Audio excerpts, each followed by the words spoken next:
Hi friends, అదిగో వీడిది అన్నము, ముద్దపప్పు, ఆవకాయ, అందులో కాస్త నెయ్యి వేసాను. ఇలా బయటికి వచ్చి బయట కూర్చున్నాను. చూడండి, ఆరు బయట అలా మంచం వేసుకొని కూర్చున్నాం. ఈరోజు వెదరు ఎంత చల్లగా ఉందో, చాలా చాలా చల్లగా ఉందండి. అందుకే ఇక్కడ కూర్చోండి, నేను తినుకుంటుంటా. ఇంత చల్లటి వాతావరణము, ఇంత ఫ్రెష్ గాలి అసలు ఎక్కడ దొరుకుతుందండి చెప్పండి? ఏ ఏసీలో కూర్చున్నా కూడా ఇంత సంతోషం ఉండదు.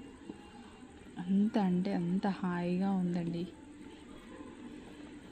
మీకు గుర్తుందా, మన చిన్నతనంలో కూడా ఇలానే ఆరుబయట మంచాలు వేసుకొని అందరు కబుర్లు చెప్తూ కూర్చుండేవాళ్ళు.